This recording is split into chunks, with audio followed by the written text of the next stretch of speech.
नमस्कार दर्शक बंधु तो आज आसतु आलोचना करवा किछि हेल्थ टिप्स। तो चलतु आलोचना करवा। नंबर 1, प्रतिदिन 2 घंटा छुट्टी दिन मानक 4 घंटा मौन रहा उचित। चुप रहा द्वारा अनेक समस्यार समाधान होगा सहित आयु बुद्धि होता है। नंबर 2, वास्तुशास्त्र अनुसार घरर वास्तुदोष खंडन करने को घरर मुख्य द्वार पंचमुखी हनुमान फोटो लगातु। नंबर 3, अष्टमंगला जीवा पूर्व नववधू घर बाहर को जातु ना कि एकुटिया बुलाबुली करतु ना जहाँ आपणकर मंगल हो। नंबर 4, चतुर्थी राति कूलबंधु पिंधि लुगा बाहर सुखातु ना। एपरी कले वैवाहिक जीवन में अनेक असुविधा और कली झगड़ा लगी रहे। ये सब जिनस मानिले वैवाहिक जीवन सुख शांति कटे। नंबर 5, घरर कांथरे गार पकाइबे किंबा पान छेप पकाइले गृहलक्ष्मी हानि होता है। नंबर 6, घरे जदि सब बेले विपद लगी रोचे तेज छोट पिला खाइबा को दिंतु, विपद दूरे जीव। यह सत्य वचन निश्चय मानतु। नंबर 7, संध्या समय निजे केवे शोइबे नहीं कि अन्य मानक शुआई देवे नहीं। शोइले घरे देवादेवी आगमन होई न थाए। नंबर 8, सकाळु घर खदु न सरिबा पर्यंत खाद्य खाइबा उचित नुहे। नंबर 9, यही जूस को पीवाई अभ्यास कर दिंतु। एथिरे एंटीऑक्सीडेंट केश एवं त्वचा को हेल्दी रखि थाए, जद्वारा आपण 10 ରୁ 15 वर्ष सान देखाଯିବେ। से गोटे अमूला 5टी भृषंग पत्र, खंडे छोट अदा, 5टी गोलमरीच एवं अल्प गुड़ को पानी रे ग्राइंडिंग करी जूस बने पियंतु। यह प्रतिदिन करंतु, देखिए आपन चेहरा रे किते ग्लोपण आसीजिवो। नंबर 10, चुटी अधिक उपुड़ी जाउथिले सप्ताह को 3 थर अंडा लगांतु, देखिए चुटी झड़ीबा कम हो जिवो। गोटे थर ट्राए करी निश्चय देखंतु।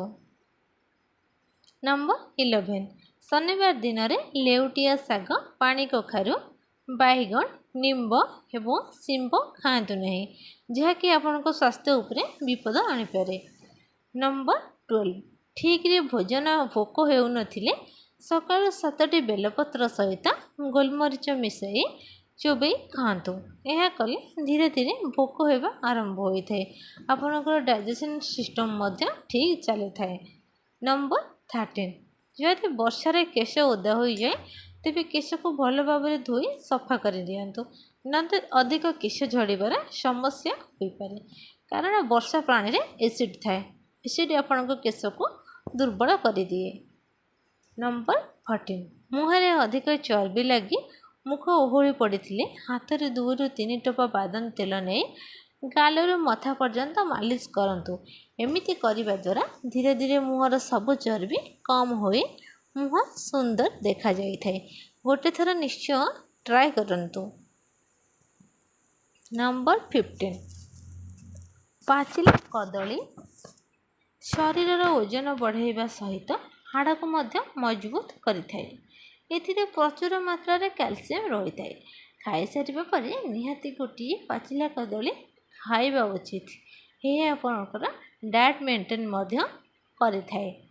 नंबर 16, जदि आपणकर रोग प्रतिरोधक शक्ति कम रही थाए तेबे आपण भोजन करिबा परे सुखिला नड़िया खातु।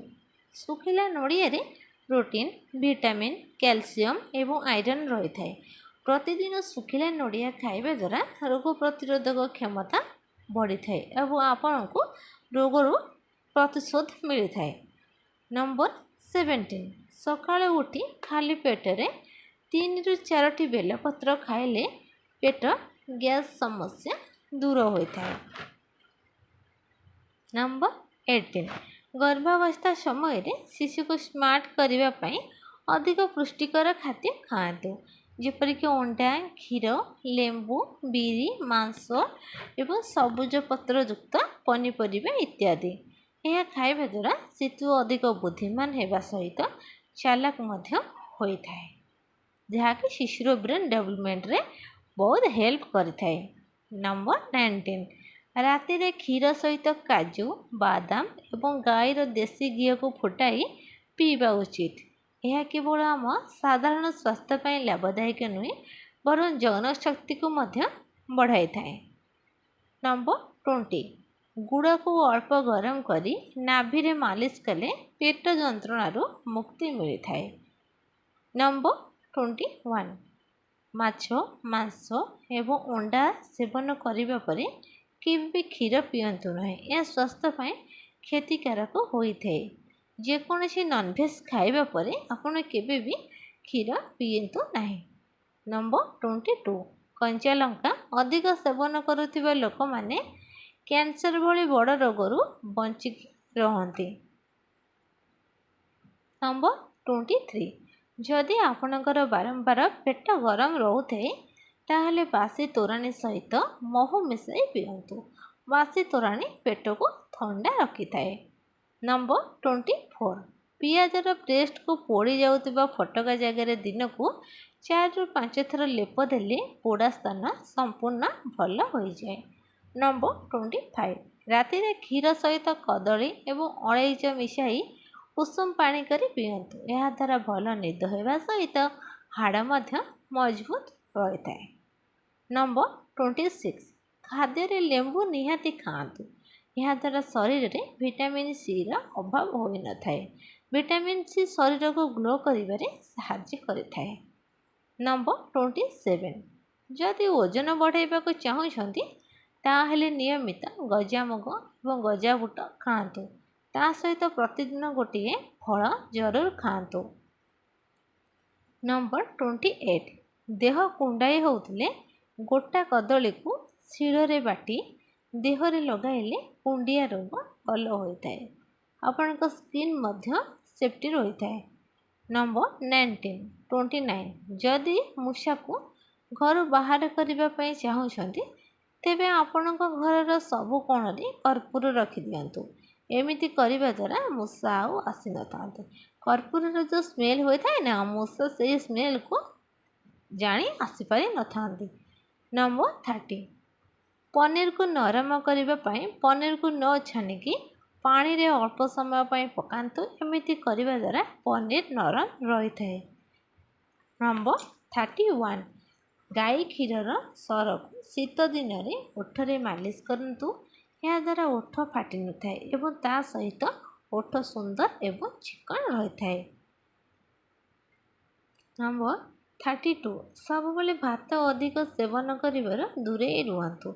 ଅଧିକ ଭାତ ସେବନ କରିବା ଦ୍ୱାରା ପେଟର ଚର୍ବି ବଢ଼ିଥାଏ। ଯଦି ଅଳ୍ପ ଖାଦ୍ୟ ସେବନ କରନ୍ତି ତେବେ ଏହା ଶରୀରରେ ମୋଟାପା ହୋଇନଥାଏ।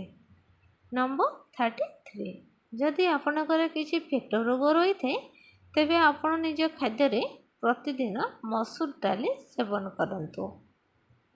ନମ୍ବର 34 ଆଖିର ପତାକୁ ସୁନ୍ଦର ମୋଟା ଓ ଘନ କରିବା ପାଇଁ ରାତିରେ ନଡ଼ିଆ ତେଲ ମାଲିସ କରନ୍ତୁ। ଏମିତି କରିବା ଦ୍ୱାରା ଆଖି ପତା ସୁନ୍ଦର ହୋଇଯାଇଥାଏ। ନମ୍ବର 35 ସୁନା ଅଳଙ୍କାରକୁ ଚକଚକ୍ କରିଥାଏ। ମନେ ରଖନ୍ତୁ କେବେ ବି ସୁନା ରୂପାକୁ ଏକାଠି ରଖିବେ ନାହିଁ। ଏହାଦ୍ୱାରା ଅଳଙ୍କାର କଳା ପଡ଼ିଯାଏ। ନମ୍ବର 36 ମେଥିକୁ ଗୁଣ୍ଡ କରିକି ଘର ତିଆରି ନଡ଼ିଆ ତେଲରେ ମିଶାଇକି ଯଦି କେଶରେ ଲଗାନ୍ତି ତାହେଲେ ଚୁଟି ଝଡ଼ିବା ବନ୍ଦ ହୋଇଯାଇଥାଏ। ନମ୍ବର 37 ଯଦି ଆପଣଙ୍କୁ ଦୁର୍ବଳ ଅନୁଭବ ହେଉଛି ତେବେ ଆପଣ ପ୍ରତିଦିନ ଗୋଟେ ଗିନା ସାଲାଡ଼ ସେବନ କରନ୍ତୁ। ଏହାଦ୍ୱାରା ଆପଣଙ୍କର କମ୍ ଦିନରେ ଦୁର୍ବଳପଣ ଦୂର ହୋଇଥାଏ। ନମ୍ବର 38 ଯଦି କାଗଜି ଲେମ୍ବୁର ରସ ଆଖିରେ କଳା ଲଗାଇଲା ପରି ଲଗାନ୍ତି ତେବେ ଦ୍ୱାରା ଆଖିରେ ହୋଇଥାଏ ଆଲୁଅ ଦୂର ହୋଇଥାଏ। ନମ୍ବର 39 ଆପଣ ନିୟମିତ ରୂପରେ ପଇଡ଼ ପାଣି କିମ୍ବା ଲେମ୍ବୁ ପାଣି ନିହାତି ଭାବରେ ପିଅନ୍ତୁ। ଏମିତି କରିବା ଦ୍ୱାରା ଶରୀର କମଜୋର ହୋଇନଥାଏ। ନମ୍ବର 40 ମାଛକୁ ଭାଜିବା ପୂର୍ବରୁ ସେଥିରେ ଟିକେ ଭିନେଗାର ଗୋଳାଇ ଭାଜନ୍ତୁ। ଏମିତି କରିବା ଦ୍ୱାରା ମାଛ ଭାଙ୍ଗି ନଥାଏ। ନମ୍ବର 41 ହାତରୁ ଆମିଷ ଗନ୍ଧ ଦୂର କରିବା ପାଇଁ ହାତରେ ଟିକେ ହଳଦୀ ଲେମ୍ବୁ ରସ ଲଗାନ୍ତୁ। ନମ୍ବର 42 ଚେହେରା ପୁରା ଗୋଲ ଗାଲ କରିବା ପାଇଁ ଆପଣ ନିୟମିତ ସକାଳେ ଏବଂ ରାତିରେ 2 ଠୋପା ବାଦାମ ତେଲ ଗାଲରେ ଗୋଲ ଆକାରରେ ମସାଜ କରନ୍ତୁ। ଏହିପରି ପ୍ରତିଦିନ 10 ମିନିଟ୍ କରନ୍ତୁ। ନମ୍ବର 43 ଗର୍ଭବତୀ ମହିଳାମାନଙ୍କୁ ଡାର୍କ ଚକୋଲେଟ୍ ସେବନ କରିବା ଉଚିତ। ଏହାଦ୍ୱାରା ଶିଶୁର ସୁନ୍ଦର ଓ ସ୍ୱାସ୍ଥ୍ୟବାନ ଜନ୍ମ ଗ୍ରହଣ କରିଥାଏ। ନମ୍ବର 44 नियमित रात्रि 10टा भितर शोइबा पई अभ्यास करंतु एवं सकाळ 5टा भितर उठिबा अभ्यास पकाନ୍ତୁ। एमिति करिबा द्वारा आपणक शरीर पूरा सुस्थ रहिଥାଏ। नंबर 45 थंडा काश हेउथिले टिके अदा महू एवं तुलसी पत्रर रस यही सब मिसई सेवन करिबा द्वारा थंडा काश आदि दूर हो जाइଥାଏ। नंबर 46 आवश्यकता ठारू अधिक बारंबार चिंता करने अपेक्षा चेष्टा करंतु समस्यार समाधान करने। आपण मैंने रखि था कि अधिक चिंता करने द्वारा मनुष्य शीघ्र वृद्ध हो जाए। ये सब प्रकार रोग माड़ी बसी थाए। नंबर 47 सोरिषा तेल रे लुण मिसाई दांत घषा द्वारा हलदिया दांत सफा हो जाए। नंबर 48 सबुबले जदि आपण अस्वास्थ्यकर खाद्य सेवन करेंगे तेबे आपणकर मस्तिष्क शीघ्र कमजोर हो पड़ी थाए एवं आपण शीघ्र बीमारी रे पड़ी था। नंबर 49 जदि आपण को कम भोक लगुच तेबे आपण गुड़र सेवन करंतु। यह द्वारा भोक लगे सहित पाचन क्रिया मजबूत करें। नंबर 50 सकाळु सकाळु छोट पिला शरीर में भलरे तेल मालिश करके सकाल कौलिया सूर्य किरण में छुआ को किसी समय रखा द्वारा छुआ मानकर हाड़ मजबूत होता है एवं शरीर मजबूत होता है। यदि भिडियोटी आपन को भल लगी था तो प्लीज चैनल टी को लाइक शेयर एंड सब्सक्राइब करदे। तले ଥିବା बेल आइकन को क्लिक करदे जेपरिक नुआ नुआ हेल्थ टिप्स आपण मानक पाखरे पहुँची पारिबो। रहिले जय जगन्नाथ।